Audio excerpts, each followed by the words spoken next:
right. Tell me you're joking. It's time. Coming in on a dreary day. It was a wet weekend. Little Gordon Lightfoot. Rainy day people. Which kind of makes me think about everybody I'm surrounded by these days. So walking around in a constant gloom. So some days it feels that way, and I'm not generally that negative of a person. I'm actually pretty happy the majority of the time. Like within my circles, Sure. My house, my peeps. Yeah, same. I love whenever I bet you get this all the time. I bet you have people that like, that you've known forever, be it, school, neighborhood, family, whatever, or a quote Facebook friend that do they come at you and say, Peter, you're just always angry. Why are you always so mad? I had that with Republican colleagues in the House sometimes where they felt that way. But they were usually the ones that didn't know me. Yeah. And by the time they'd been there for a year, they switched the word to passionate, because I don't think anybody thought I was just like angry and like argumentative by the time they knew me. Yeah. They just knew I felt really strongly about my opinions, and I was going to make sure they knew it. I'd say, argumentative is definitely a thing that I've been accused of my entire life, and it's justifiably so. But not angry. No. It's just so funny. Like I'm not going to say irritated. I'm not getting irritated. I find it kind of irritating whenever people say that to me, like, well, you just seem mad all the time. No, I'm not. Like, here's the issue. Like on social media in particular, I'll put out, let's say, I don't know, 10, 15 posts a week on average, if that.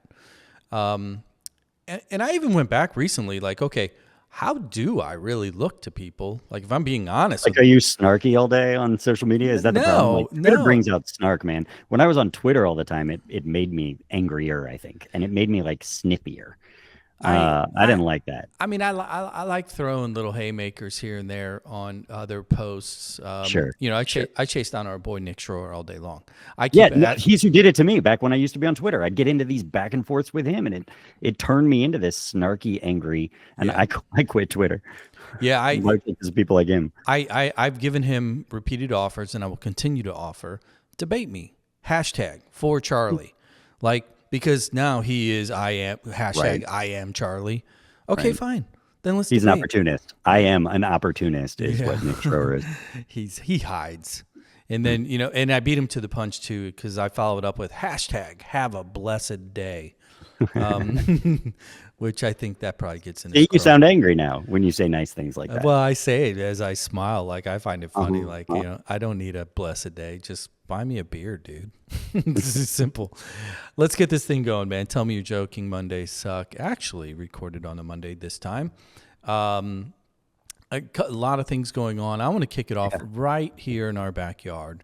And this is one that, while it is a city of St. Louis issue, this is really a regional. It's a broader issue, and that is there was an individual. He's an artist. He's an influencer.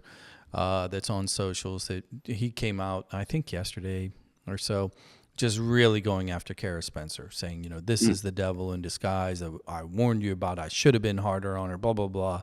Because look at what she's not doing for the tornado victims. And I went through and I'm reading it all. It's the usual stuff. I mean, there's the army of people that were Tashara's camp that are always going to be Tashara's people no matter what Kara ever does. And then there are those that, the trolls come in that live out in, I don't know, DeSoto, they know everything about city politics, and of course they're like making fun of it all. And I was kind of looking at it, and I'm like, you know what? This is unnecessary. This is another one of those self-inflicted wounds that the Democratic Party in certain areas, St. Louis being a prime example, it's a cannibalization argument. Because we all know, like if you really read and you get into the weeds as far as the tornado when it hit, and the amount of damage that occurred, and the steps that followed. There's no federal help. There is FEMA is barely any state help. Correct. So and the reality is the lip service that was paid by Jeff City Republicans around the area because they're the supermajority. Call it what it is. And now the argument is, well, this is a St. Louis issue. Look at this. It's Democratic leadership. It's a Democratic mayor. They can't take care of their own. No. That was an ongoing trend in Jeff City. Like they constantly they want St. Louis to suffer for whatever reason they can find. Yeah. And then they use that to say, look, Democrats can't do anything. And it's like, well, when St. Louis funds, 60% of the state budget and yet only gets back 20% of the state budget back in investments here, no wonder we're having trouble paying the bills compared to your rural district that is getting significantly more of the money that we are putting in. And they do it on purpose. I mean, I swear they do. Well, here's where I wanted to focus on, and I want to get your take on this. Compared to Joplin was all I was going to say. Yeah, true that. Like the Joplin relief was hugely supported by the state, like enormously supported by the state. Compare that to what's happened in St. Louis. It's just, there is no comparison. Not even close. The individual, you know what, I'm going to name drop. TEFPO, it's a public account. You can go check it out. He just absolutely comes at Kara, blaming her for this whole situation. And I just want to get your take on it because Tef is one of those individuals that has a lot of sway. He's got a lot of followers. A lot of people look up to him because he's had success as an artist, as an activist, etc. But when I see this kind of energy put into a post and mobilizing these arguments and these ideas that, look, is Kara free from fault with what's going on, north of Delmar due to the tornado? No, not at all. Because at the end of the day, you're the mayor, right? Mm-hmm. This is your problem. And the scale of this problem is about to get enormous. I mean, I've talked to some people that work down in that administration who are worried as can be, because as winter comes, the kind of destruction that's out there that hasn't been addressed, it is going to be massive when winter hits, and a lot of lives at risk. And unfortunately, I am sure that they are not handling it perfectly, but I can't easily wave a wand and say what they could do. And I'll even say some of the things Kara's done that I think she's taken the most criticism for, some of the caving to Trump threats and things have been to try to get some of those resources and support for dealing with the disaster. But we also have a problem of, private insurance companies and the capitalist system not being there to help people, because when it was poor communities that were hit, that's who they prey on, not who they help. That's who capitalism preys on. And so all the support systems are just missing right now. And if the state and federal big guns aren't coming in with support, there's only so much a city can do. Yeah, and this is where I kind of was consolidating my thought process around this particular news item. Because it wasn't really news. It was just something that occurred on social media. It was just illustrative of, the division within, even local Democrats. And, I want to compare and contrast this to what we see across the country on the red team side. You do not see that. You see that very rarely in a, I don't know. I think you see it still, but then they get over it real fast when they land on a candidate they're supposed to unite on. They have no problem. You're going to see a little bit of, well, he said, she said during a primary, right? But when it comes right down to policy or positions, they fall in line, and that creates power. That creates momentum and mobility. No doubt. And I think this is one of those simple things. Again, I respect Tef for the energy and effort that he has, in his motives. But the method, I don't think that's helping. And I think it's one of those things that every now and then. I think there's also a lot of resentment, though. A lot of people feel that way, that Tashara was treated unfairly after the snowstorm, which was a pretty unprecedented snowstorm in a place where we don't really have the resources to deal with it like some cities that experience that more often do. Not to mention with, underpaid workers, we didn't have staff, we didn't have trucks, we didn't have all the things. Yeah. Could they have handled a lot of it better? I'm sure. Absolutely. And even rhetorically, they could have handled it better. But there are a lot of people that are still pretty pissed off that that folks opposed to Tishar's administration went after her so hard. And I think that some of them are like, look, Kara's dealing with a much more significant disaster, that is actually putting more lives at risk. And they want her to be held accountable for that same way Tishar was, even if it's a little bit more than she's responsible for. Yeah, I mean, that's the way I feel about that in general is, guess what? When a team loses the Super Bowl, they can't fire all 48 players on the roster, true. Right? Who goes? It's the coach. Buck stops here. Exactly. So anyway, I just wanted to bring that up. Of course, then sometimes you lose a Bradley Carnell who really wasn't the one that should have gone, and now he's the coach of the year somewhere else, right? Well, I just got a text from a buddy saying Lutz has landed. He is now the GM or whatever for Aberdeen in Scotland. So I don't know if he knows or not, though, but there are no penguins in the zoo there. So he's going to have to steal another animal. All right, man. That was my out of the gate. I wanted to talk a little St. Louis politics. What do you got? Well, I'll jump off on a related front of we're going to talk Democrats. This is like my least favorite topic of how Democrats are doing it wrong, how Democrats are attacking each other, all of that. It drives me nuts. But I need a follow up because last week we talked about your boy. What's it? Graham Platner? Is that his name? Still my boy. I'm not backing down. Fisherman. Yeah. Yeah, I got to say, so you brought this up to me and I told you then I did not know any of what was happening with things he'd said. A couple of things you mentioned, I thought, yeah, we can get over that. But I think I've changed my tune on this. And there are 8 candidates running there. It does not need to be him. And when you've got a guy with a Nazi tattoo who hasn't chosen to say, I want this removed. He never did remove it. At one point, he seems to have claimed, well, I didn't know it was a Nazi tattoo. It was just a scary looking tattoo, and I was a military boy. But then now it turns out in a Reddit conversation a few years ago, he was actually engaged in a Reddit conversation about that symbol being a Nazi symbol. So he knew. And so when I was like, well, if you've learned from it, did stuff. Okay, well, there comes a point where it doesn't look like he's learned from it. It looks like he's got a Nazi tattoo and he's just kind of okay with it. Yeah. And I think that is a line that I'm going to say, nah. So here's my... doesn't need to be our candidate. Can he be a Democrat? Sure. Okay. I'll accept people if they're not overtly going after things as racist and whatnot, and they're actually trying to help with solving problems. Great. But no, you're not going to be our candidate with a Nazi tattoo, because to your point where you're always like, oh, they're going to point at Mamdani as see, the Democrats are terrible. They're going to point at whoever it might be, the congresswoman from St. Louis City, Cori Bush, if it's her again. You've used her as an example of they're going to paint all Democrats as this. Okay, but if Democrats are also yeah, we're going to have a nominee who has a Nazi tattoo and we're cool with it, then they're going to go, who are Democrats to say that we've got a problem with some young Republicans that said Nazi shit too? We got to have a line. So I believe there's a ton of nuance in this whole story.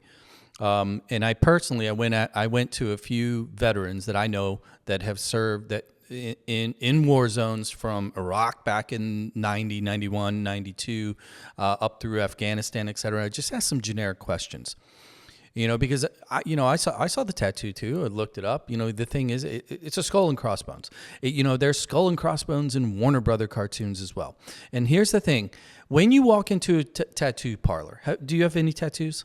I don't know. Okay, I'm afraid of commitment. When you walk in, anybody that has one or has been in one knows it's a flood of micro art, different styles, colors, everything else.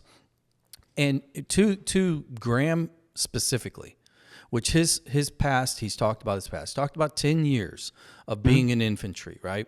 In war zones and having to leave and going with guys. And we know what the vibe or the culture is amongst those that kill for a living when they go out. They're not 100% right in the head, and they will admit that. So going and getting a tattoo that is this mean skull and crossbones, I have a hard time imagining that at whatever age he was, as he was enrolled, going into a tattoo shop in I believe he said it was in like Turkey or somewhere, right, in a party zone, and saying, you know what, I have Nazi tendencies. I want to reflect that. I want what Hitler had. His guys. I want to look like that.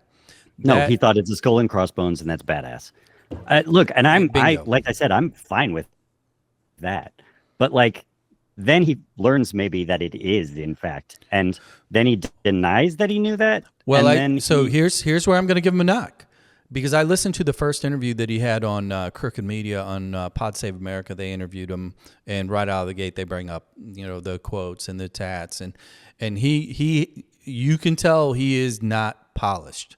His answers to those sounded very cyclical. Like, you're not okay, but see, it's interesting to me that you're like, I'm just gonna forgive this guy for being unpolished. I just don't, a dude. I just don't think because he's a white guy you can relate to. No, but Corey Bush and Mamdani, and I'm not putting this on you. I'm saying this like generally, like the white guy progressive crowd that is like, they'll overlook it when it's that, but when it's Corey Bush being unpolished because she was a nurse that went into politics. She was an activist that went into politics. But now she says something that you find offensive, and you're like, well, we can't have that because it looks bad for our party. I'm gonna stay. It looks bad for our party. And I'm like, you know what looks bad for our party? The dude with the Nazi tattoo. I'm going to toe the line here. My position is really, really simple. The difference in my opinion as to being a hater on Corey Bush versus being a supporter of Graham Platner, I'll be honest. For me personally, zero to do with the optics, zero to do with their color, race, background. You just said it's about winning. It's about who can win. It's about winning for me. Winning is about optics to you, though. You're saying his optics. Winning is about winning. So when you walk into a booth, when you walk in and vote, you have a blue team choice and a red team choice. And in the past few elections, blue team is not doing that well. And given where we are at today, I think we need to pick our battles. This goes back to my topic. And our battle should be, we want our champion to be the guy with the Nazi tattoo. Do you believe that we have other options? Do you believe that he had? Is he the most qualified candidate in that race? I don't know. Well, arguably, it would be the governor. Shouldn't that be the question to you? It's not my question. Honestly though, like if we're going, if we are being, we're going to overlook it. What makes him? If we are going to be intellectually honest, I would say, yeah, absolutely. Bring me the candidate that has experience and policies. What makes him the only one you think can win? Because the last 10 years of Trump and his I'm not asking about other people. That's why I think he can win. I'm telling you, that is exactly why I think he can win. Where looking at the American for us with Dems. I am looking at the American populace. Fetterman in Pennsylvania. If you don't think Fetterman has way more optical connectivity to a Republican image, right? I'll give you some of that. But does he have any Nazi tattoos? I'm sorry. Do you believe you literally got branded with a Nazi thing and you didn't take it off? If it were a swastika, how would you feel about it? If it's a swastika, then I think it's a cut and dry case. Period. Once if it's skull and crossbones, that thing you've got, it's a Nazi symbol. Wouldn't you get rid of it? Look, wouldn't you?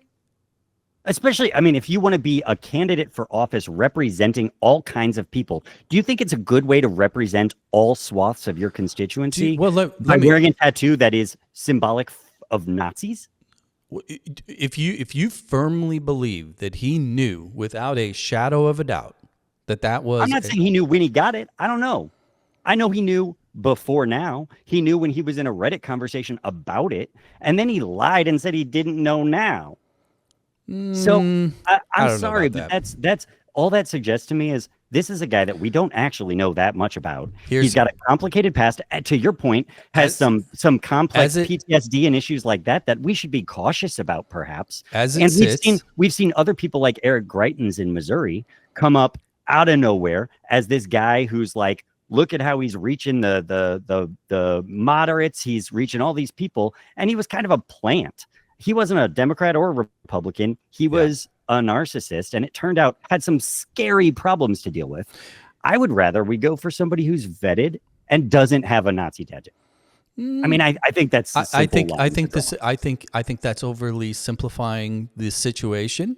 And because I've listened to virtually every interview I can get of Nazi this tattoos shouldn't be a disqualifier for office. I'm not saying that. I'm saying if it an should individual be a disqualifier for office. but here's the reality of the situation, though. He is not. Look, he's not part of the camp. Do you think that this conversation is helpful for Democrats winning? No, but here's then I'm going to suggest to you that he's not a helpful candidate for Democrats winning. No. To the same point that you say about is defund the police cycle. And conversations with with candidates that talk about that. Is that helpful? You think that's going to be gone? I think it'll be gone fast. I really do. Well, I don't think he'll be the candidate, to be honest. I don't think you win a Democratic primary with a Nazi tattoo. I think he had raised $3.5 million leading up to the news breaking, and he added another $2 million over the last 7 days. Okay. By far and away, outpacing. Well, and honestly, it may be that all news is good news when there are 8 candidates and it gets your name out there. But I don't think that bodes well for a unified get out the vote message for Democrats when the guy wins with a Nazi tattoo. How do you think that, it's not a Nazi tattoo. If you can show me the book. No. Whenever people circumvent or they claim ownership over a symbol after the fact, because nowhere in the Nazi manual, whenever they were all enlisting or however they went about the process, you show me where there was pins, where there was mandatory tattoos, or if they were going like, that's not how this works. I mean, I don't have that in front of me, but I do think that there's a lot out there, given the fact that he's had conversations on Reddit apparently about the fact that it was a Nazi symbol. I don't know. I don't know the details of the symbol's history, but if some guy's got a Confederate tattoo, Confederate flag tattooed on his body, and wants to run as a Democrat, I'm going to be like, well, you should probably get rid of the Confederate tattoo and make very clear that you don't support what it stands for. Otherwise, if we're arguing it and playing defense about it, that's probably a bad sign. Because now we're just defending, no, we're not Nazis, when in fact the other side of the aisle is actual Nazis right now. Like, we actually have a president who's doing all of the same damn things Hitler did, like tearing down and building like his own palace and his bunker Führer or whatever it is, Führer bunker, and literally mirroring the things Hitler did in his rise to power. And now here we are having to debate whether our guy with the Nazi tattoo should be a Democrat. So while you were going over that, I just pulled it up here. New polling Newsweek released on Platner. Majority of young Democrats still support him. In fact, the numbers went up. So, like I said, people hear about him now, and money goes a long way. All right, so let's we'll come back to Platner, I'm sure, in future episodes. Let's go with he actually says he has covered it too. Yeah. I didn't know that. That helps a little. Yeah, no, that was in the first. Again, go with that crooked media, Pod Save America. In that interview, he said going to a tattoo removal place is going to take a while. I wanted this thing off my body. I'll take that. I like that. I hadn't seen that part. Yeah, no, he inked it out, I believe, is what he did. Well, like I said, I'm not trying to like oust this guy from the party if he's standing for the things we stand for, but I personally think we can do better than having a Senate candidate. I'm just gonna summarize. I believe root cause matters. I believe situation matters, and I believe that what he went through and why he did what he did is not in line with those that really want to hang him out to dry. That's not why he did what he did. I think probably the attacks against him have been over dramatic or over well, and they're coming from the left, over exaggerated. Well, because they're coming from people that also support other candidates in the race. Correct. And that's how primaries work. Yeah. But I still think like this is this is one of those things that's probably a line that's too far. I mean, if I'm him, if I'm advising those guys, Just like, look, you know what? Totally get it. I have inked this thing out. It was when I got it, I was a badass walking into a tattoo shop in Istanbul, and we were fucked up after just killing hundreds of people in the desert. So not a great time in my life. Moving on. I'm gonna jump into shutdown related news. This is new news that came out this morning early. Quote, both political parties have made their point and still there is no clear end in sight. It's time to pass a clean continuing resolution and end the shutdown today. No half measures and no gamesmanship, end quote. That came from Everett Kelly, who is the American Federation of Government Employees president. That is the largest union of federal employees. In summary, what they're saying is sign the CR. They're asking Democrats to sign the CR.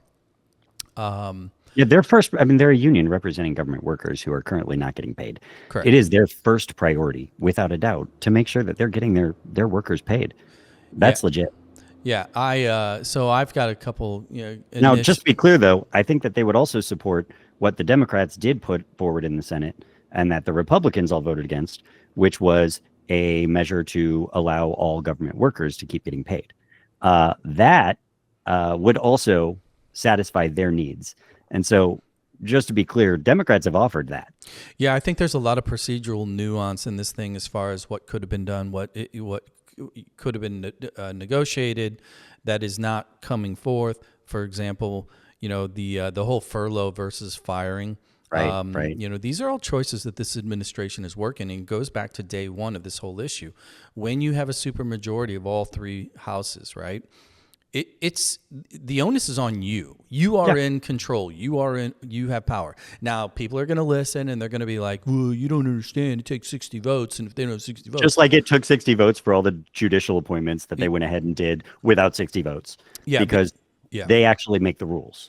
Yeah, it's that is a bullshit argument. I'm not even going to entertain debating it because it's like, that's not how this works. So my thing though is, kind of hearing that and feeling it, it's like, okay, let's play this out. Let's game this out. Next steps. If I'm Democratic leadership and I see this statement and I know for a fact that there's, literally tens of thousands of cases of federal employees that are now, the big thing is they're going to go on social media and they're going to point to themselves being in a food bank line, right? They're not getting paid. They're doing their job and they're in a food bank line because they don't have money, et cetera, et cetera, et cetera. Well, and add to that, food stamps are getting cut off on November 1st. Yeah, I think there's two ways to go about this, and I think both ultimately end up in the same position in which I have kind of resigned to being okay with in a really narcissistic, like, political way, and that is let it fucking burn. If you stay shut down, these people are going to continue to not get paid. It's going to continue to get worse. We're going into the holidays. TSA is going to have issues. We're going to have issues with critical components of our federal government that, like, oh, by the way, government is important. We need it, right?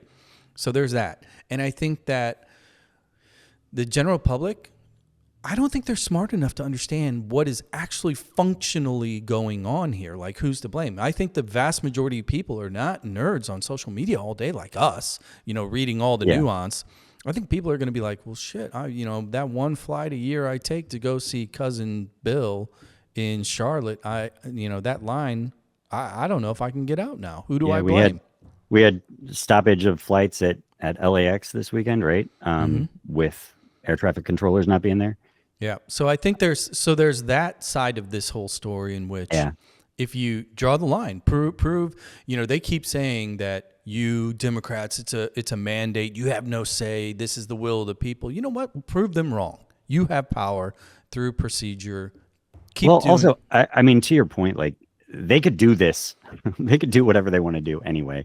And my concern is, even if we went ahead and gave them what they want, continuing resolution, they're going to just cut the things they want to cut anyway. I mean, food stamps don't need to be cut right now. Objectively, like, their own USDA said a few months ago, if a shutdown happens, we have $6 billion in reserves that we can use for food stamps. It doesn't need to get affected. Well, but they want people to, not have food. They want the economy, the restaurants, the grocery stores, the farmers, the hungry people to all suffer from this, so that they can claim, as they're literally illegally putting on the government website, they can say this is because Democrats want to protect illegal immigrants and gender procedures, gender transition, like straight up lies, because they want to. And if we do a CR, that doesn't stop them from continuing to do the same thing. Well, if they don't want food stamps to happen, they cut it. Just like they cut U.S. aid, and now we have people starving around the world because of U.S. aid cuts. So that's the other side of the equation here, and I think that the first position in keeping the line in the sand drawn is one of those things where we all argue and hate the fact that the Democratic Party seems leaderless. It doesn't really have a rudder, doesn't have any clear cut voices that represent the party as a whole. This big tent is almost too big because there's too many ideas in there, but we don't know who's really calling the shots, right? So there's that side of it. But here's the other angle, okay? So if the Democrats decide, okay, you know what? Here's what we're going to do. We're going to full on reverse course. We're going to sign that CR, and then we're not going to negotiate. We're not going to do anything. We're going to let you do what you want to have happen, and we're going to let this thing play out. And we're going to let those 200, 300% premium increases hit mailboxes. We're going to let SNAP fail. We're going to let people, honestly, hurts either way. You're going to hurt people. Yeah. And if I'm the Democratic consultants and the party, they have options here.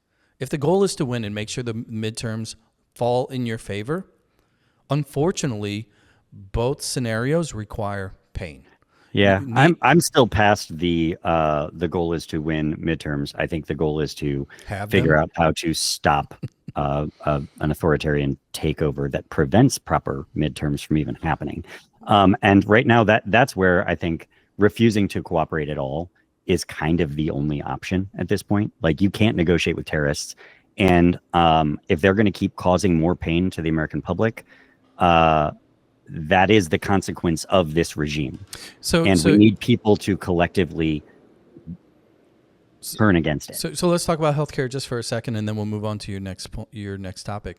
I don't have to. What do I have? Well, you think about it while I make this point. When Obamacare, when the ACA was first initiated, it was drawn up. It went, and there was that massive battle. In fact, and everybody has forgotten this part.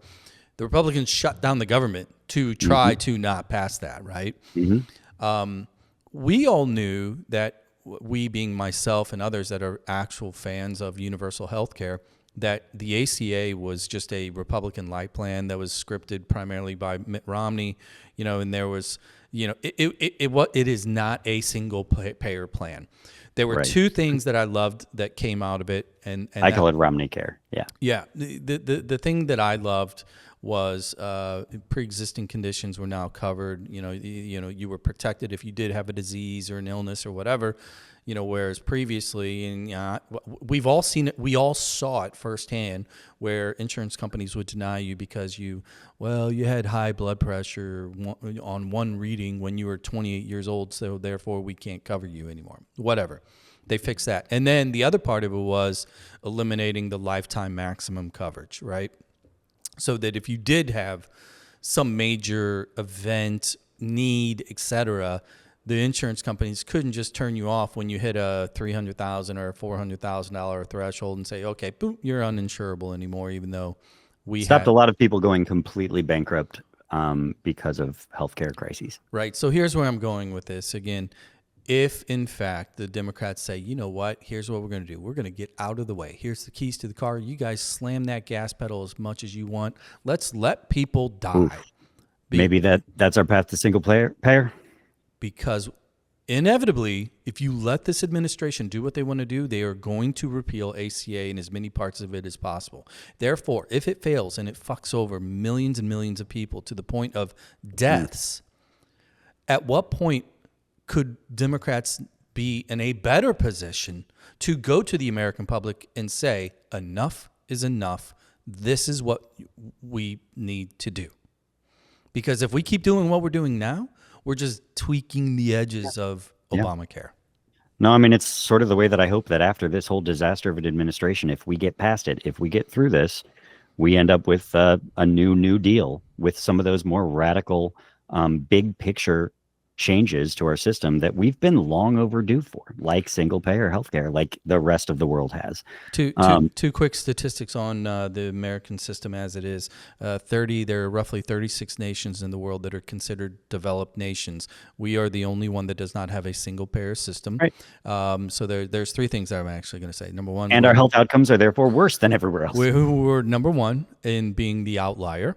Number two, we spend the most per person on average. And number three, our life expectancy rate, not only are we not in the top 36, we are actually 52. So there are 14 countries that also don't have single payer that are still doing better than us. That are considered poor, underdeveloped nations that have higher life expectancy than we do. And I got to say, like, it's sort of obvious when you think about it that to the point, especially about the costs that we pay per person in America for healthcare.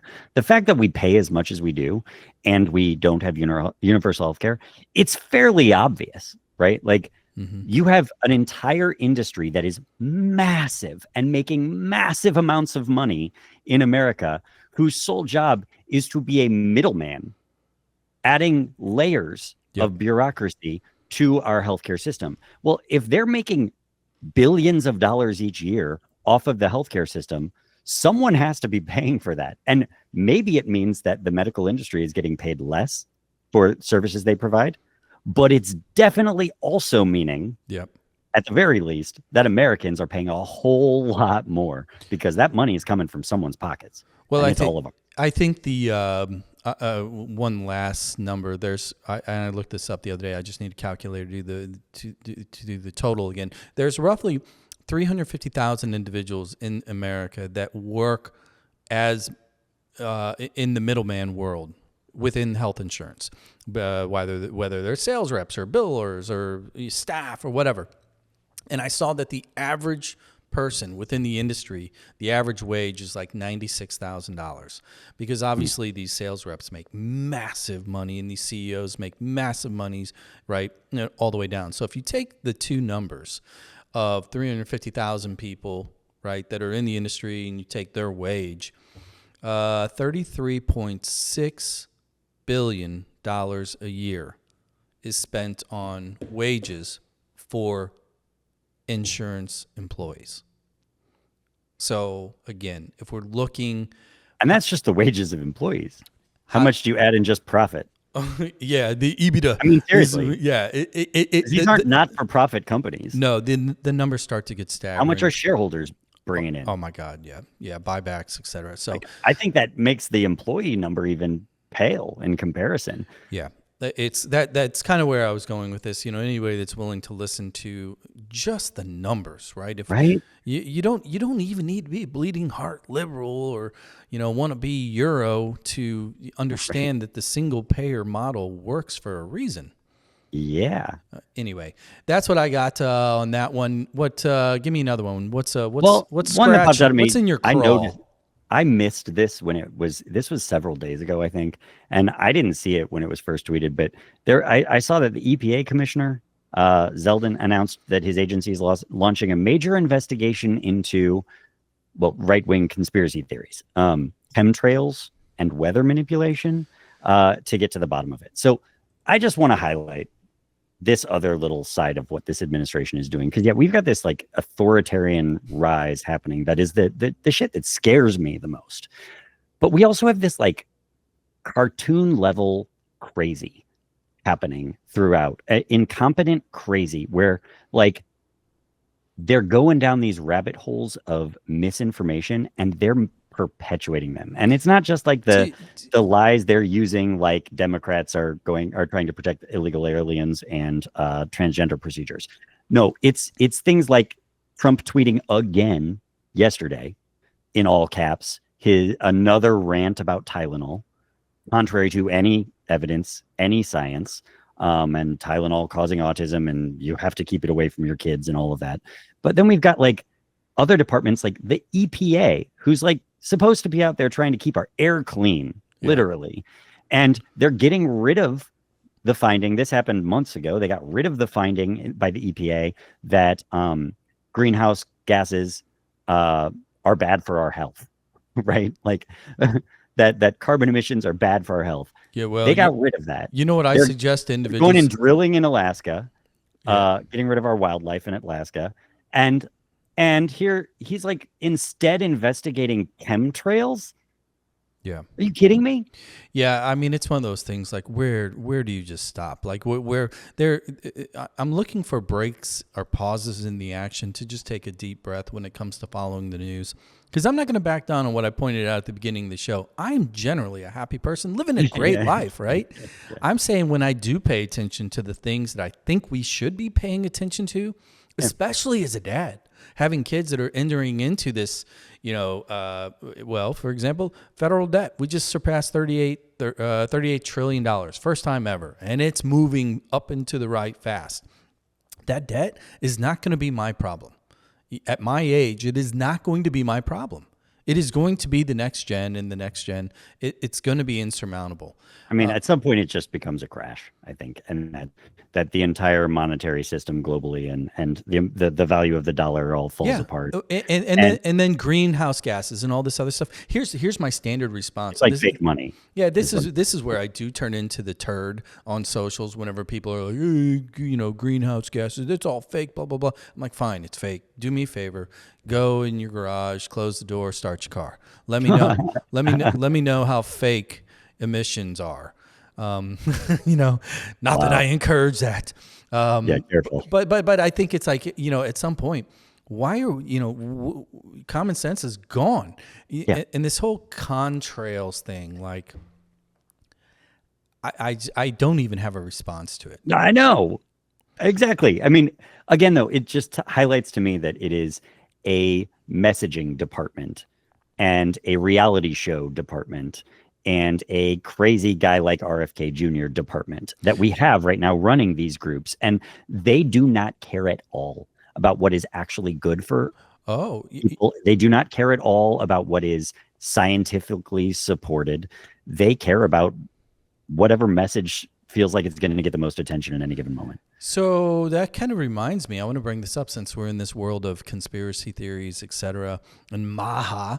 Obviously, COVID was a lightning rod for, millions and millions of people as far as, is it fake? Is it not? These vaxxers, I'm not taking them. All the anti-vaxxers, that's their, public enemy number one. Yeah. And yet science will do the science thing and continues to move forward. And now there are studies, multiple studies that were independent studies that are proving that the mRNA versions of the COVID vaccine that were expedited through the mRNA process, which is something that the Christian religious zealot writes, like they don't like that because, again, how do you do that research? Right? That's all weird for them. But these studies have now figured out that it is extremely effective at battling, in fact, pushing back and shrinking cancer cells. Whoa. So it's like, okay, when we let science move untethered, right? There's fear. There's definitely certain risks that come along with that. And there are some lines we do need to be careful about. I mean, not to defend the criticisms of mRNA, but sure, there are certain types of testing we don't want to do. We don't want to go back to testing vaccines on populations of people that we treat as less than human, for example. No. So here's what I'm gonna do. I'm gonna say right now, we're gonna timestamp this thing. I'll even clip it and save it. I will personally politic for President Trump getting every single Nobel Prize, every single one. Whoa. If in fact Operation Warp Speed, which was under his leadership, results in the mRNA science curing cancer, that cures cancer. I mean, maybe not the Nobel Peace Prize. I don't think those fit together. But I mean, if you cure cancer, I get your point. Like, I would give where I'm going with this? To the folks that made that happen. I would give him Time Man of the century. If you cure cancer, I don't care how you did it. If if you cure, I'm not giving him that. I would give the people that actually did the work. No, that. see, but this is where He just was in office when that happened. I mean, literally. And honestly, had he been in office this time, he would have shut that down 100%. Because the only reason that got through was because there were still people in the office or in the administration that actually cared about shit like that. I mean, it's the irony is level. So I won't go 17. So far as to give him credit like you're suggesting, but I will give the project credit for sure. Let's take this a step further though.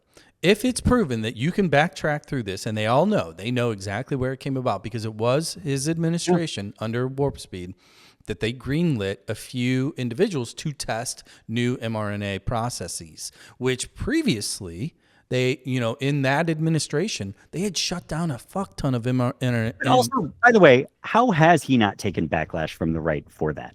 All the people that think that that's like this evil conspiracy, how have they not blamed him for that? Because lies.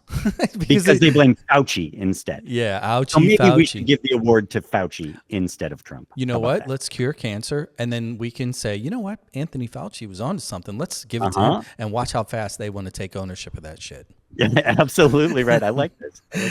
It's just so crazy. I wanna run one other news item past you here. What you got? And I mentioned it in the Venezuela. Now, most people are like, yeah, I heard of it. That's down south somewhere. But why it's in the news is we've all seen these fisherman boats, right, that have a range of 300 miles getting blown up 2,500 miles away from our coast. For national security purposes. These are fentanyl-loaded boats, et cetera, et cetera. And there's a multitude of issues with this whole story. And let me start with anything that can curb the inflow of drugs, to a degree, I'm for, right? Mm-hmm.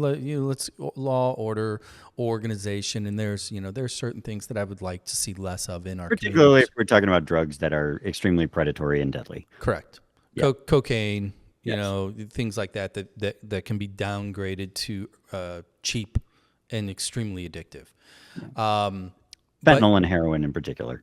Yeah. And the thing is, the funny thing about fentanyl is, like, I think they've admitted that Venezuela produces less than 1% of all the fentanyl that we receive. That fentanyl is coming from China. It's coming from Canada. It's coming from Mexico. It's coming from in-house. And it's coming from in-house because it's really easy to make. Yeah. Just like meth, meth. It's bathtubs in America. So here's a couple things that I want to throw out here as it pertains to this whole Venezuelan boat issue is number one, they are accelerating these attacks on these ships. Number two, we've moved an Air Force carrier into the region. We are doing everything, setting up a position and the optics in which we are going to go even more, because it's now not Department of Defense. Let's protect ourselves. We're the Department of War, so we got to go forward.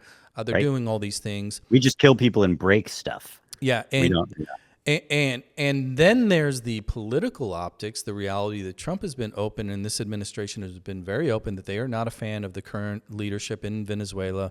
They would love to see it, and I'm going to use the word. It's that big dirty word that we've known throughout the history of America post really Korean War, during Korean War, regime change. And here we are following an election in which this president said, America first, each and every time. So I don't know which part of this is the most scary. So I'm gonna point out the one thing that I think is the really kind of the loophole in all this. Let's make it about drugs. Let's say this is the war against drugs. When in history has disrupting the supply chain effectively killed the demand one? It doesn't. War on drugs doesn't work. Nope. No. You war on drugs by attacking the public health problem of drugs and addressing the demand and addiction. That is the only way to really effectively combat drugs. If you want to, exactly. If you want to combat drugs in elevated communities, neighborhoods, et cetera, that do have drug problems and the crime associated with it, here's what I would do. How about let's not blow up, random fishermen that are moving a little bit of blow for Don Jr., 3,000 miles away. How about this? How about jobs? How about houses? How about education? How about healthcare? How about food? Those what things. I haven't entirely figured out, though, is there's no way that what Trump actually wants with this is to attack a drug problem. Nope. What does he want with this? If we're at war, it's martial law. Here? Yeah. He wants the excuse here.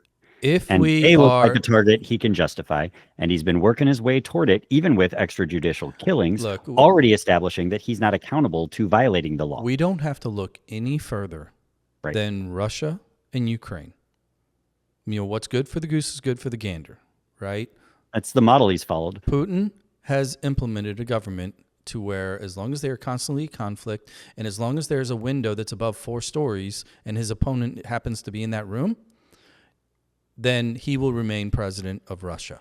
Right. And, Zelensky, and this is a legitimate knock. Like, they're at war. They were invaded. Their people are getting blown up. Their kids are getting stolen. They're trying to fight for autonomy.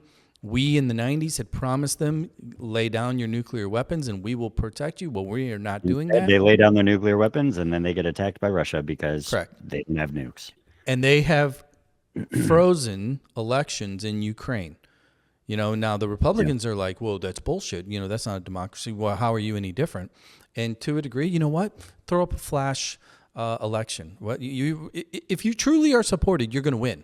Because guess who else is doing this? If you're capable of actually running an election, and I don't know that they would be capable of doing that. I think that's a valid concern. Think about who Trump idolizes. Yeah. Putin, Bibi, right? All of these leaders that as long as they are at war, they are untouchable. Yeah, well, and Bannon went on TV the other day and said very clearly, no, Trump is going to remain in office past 2028, and we have plans for that. And he didn't specify what they are, but he said Americans just need to get used to that idea, basically. Well, and they're not joking. They're not trolling us with these hats. They're saying he intends to stay in office. They're saying they support that. They're saying they don't give a shit about the Constitution. But the way that they can get there is exactly what you're saying. They get to their emergency declarations, and this is the thing that they have done so far throughout their administration is find the emergency exceptions to the law applying. If he lives till 2028, you do realize that what he can do legally, he can be on the ticket. He can run as VP. Oh, that's funny. That's weird. Yeah. So I don't know. There are a variety of ways that they could do it, but I think the reality is, to your point, I think that they want war for all the reasons that our military-industrial complex always wants war, to be clear, but also he's using it, and he's already shown and declared he is using our military to control cities in America. Well, the whole city, and he wants to remove any further constraints on his ability to do that, and war is one way to do that. Yeah, so the whole cities thing, that is not playing out well for him. Polling after polling after polling, right, left, center, it does not matter. Again, popularity may not matter to him. But I think this is where, again, you take everything in totality, right? Because they've thrown so many things at the wall that the chaos is literally unlimited. I think when you look at how the cities were handled, because just this past weekend, I have friends that live up on the north side. They were in Lincolnshire. They in the average home in that neighborhood, you're talking $800,000 for a 2-story just kind of row, right? This is not where those people that he promised he was going to get rid of, that's not where they're at, right? It's not going well for him.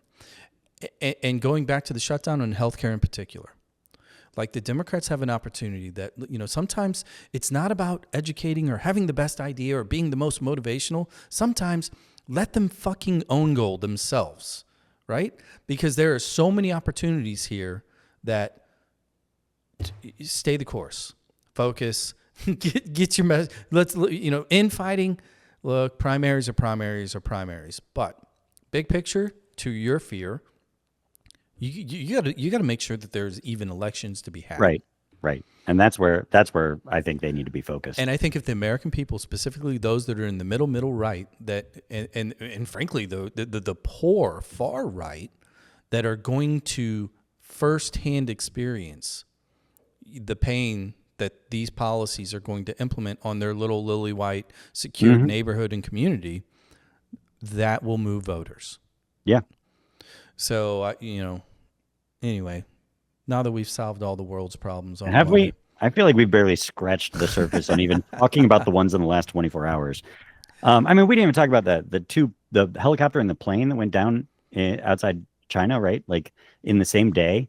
That's news to me. I missed that one. Military plane and helicopter, like never happened. I keep seeing indications that like this is like statistically impossible to have been an accident, basically. And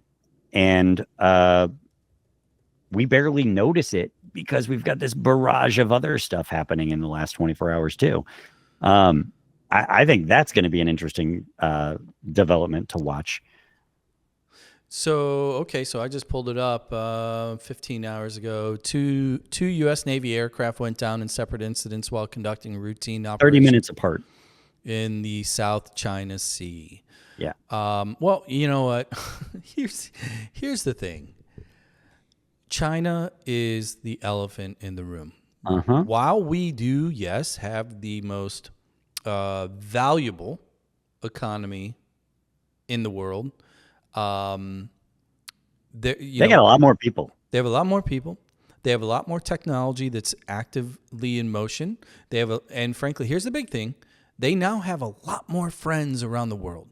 Because when we decided America first, when we got out of the way, they were happy to step in. Yeah. So this whole idea, like, and here's the other thing, this kinetic threat, this Department of War that they want to tout, there are no winners in a nuclear war. Sure aren't. And what did we see Russia do yesterday? Oh my God! Do you know about that? Testing the missile. Yeah, and because Ukraine, with our help, and I'm kind of okay with this side of it, they got peppered, they got hammered with drones. And finally, this administration is starting to put teeth into the oil sanctions against Russia and those that buy Russian oil. Yeah, although there's a case to be made that Congress was actually about to finally do something themselves about this. Sure. And Trump finally stepped in instead and did a like fraction of what they were going to do in order to try and appease them to essentially protect Putin from worse from us. But they're testing their nuclear missiles right now. They just had it in the air for 15 hours, avoiding getting shot down. Yeah, and here's the thing. Like fundamentally speaking, you go back in time, you look at really the history of nation states. When you have allies, you have less war. So it really is that simple. Like the United Nations had a purpose. Oh my God. All right, Peter, here's the deal. We're out of here. I'm gonna wrap this thing up. Always a pleasure. Thank you for listening, people. Little subscribe, share, follow, all that stuff. It's free. And don't forget, go over on Substack. Peter, shout it out. What's your Peter Merideth? Peter Merideth on Substack. Yeah.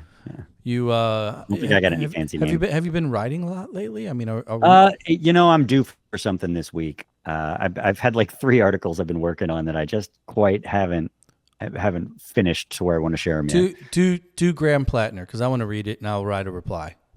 No, I might. That one might. I don't know. That's not top of my priority list, I will say, but I know it's always the top of yours. I look at the chaos and I look at, okay, what are we really looking at? What's the landscape here? What are we dealing with? What's real? What's not? Who can win? And that's what I go back to every single time. Yeah, I just don't know where we're coming up with the concept that he's the one that can win, and that's the myth, I think, that we're justifying a lot of other tolerance of stuff with. Like, well, I think the simple gut check, right? It's like being a. And do I want to win with the Democrats' version of Eric Greitens? I don't, to be honest. Maine. So this is the whole big tent argument.